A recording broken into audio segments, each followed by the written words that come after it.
Alright guys, I'm here today with a review of this right here, the new Digi-Fusion Mail Birdramon figure. It is the US released figures as opposed to the Japanese release figures that came out a couple years ago. These I just found at Target yesterday, and I made sure to buy the whole wave because I am a very big fan of Digimon, and these are the first Digimon figures that have been in stores since 2004, so I'm very happy to see them back on store shelves.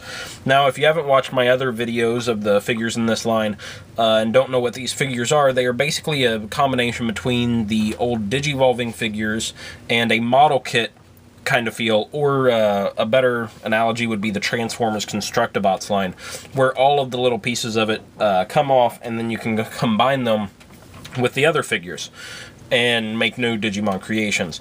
Now that's actually a lot more fun to mess around with than you may think it is. I have all the figures, and I've been mixing and matching pieces, not only to make the preset combinations of Shoutmon X4 and Metal Greymon, but just my own creations, and it's honestly been a lot of fun.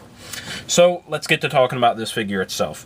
First thing I'm going to mention is my biggest complaint about the figure, and that's that this awkwardly placed part on its back. Now this is the head for Metal Greymon, the combiner, but I just feel like it's not good. You know, I'm sure they may have had a reason for making this ball joint so long or something, but it's so long of a ball joint, it sets up so high. We have this awkwardly placed ball joint pointing forward. I just wish they came with a piece to cover that up, or they would have made this set a little closer to the body or something. That's my one gripe about this figure. Otherwise, I actually think this is probably one of the better figures in the line.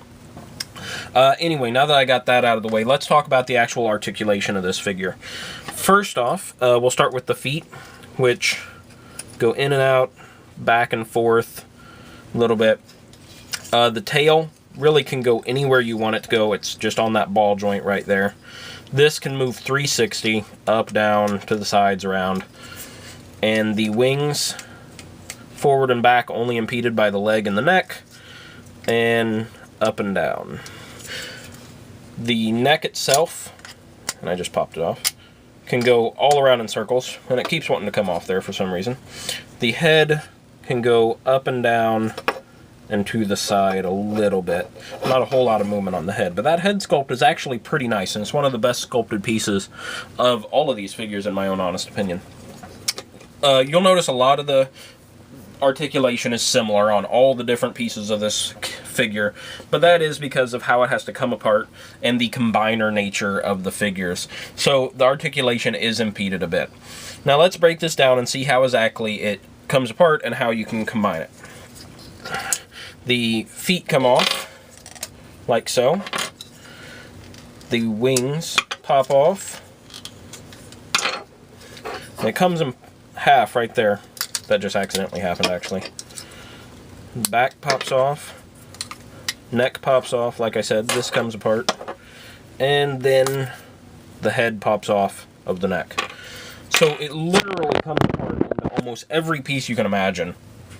So it really, really does break down.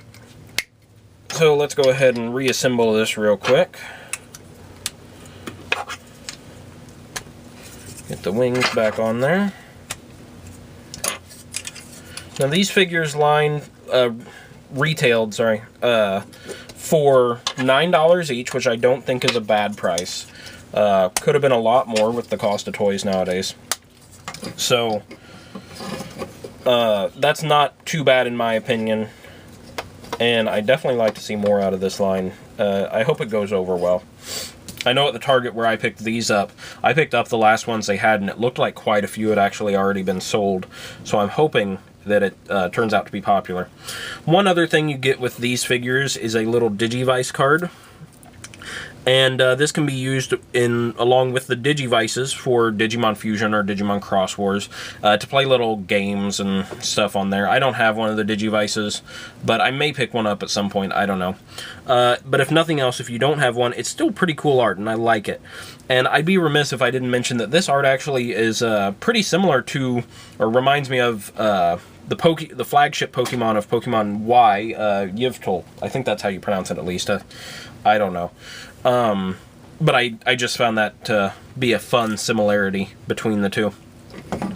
So yeah, this is Mail Birdramon. Aside from this little awkward back piece, I'd actually say he's one of the best in the line, and I really like him. So yeah, this is my last review of the 5 main figures, but I still will have a Metal Greymon review coming up, which is the combination between this guy and Greymon. So stay tuned for that, and I'll see you then. Thanks for watching.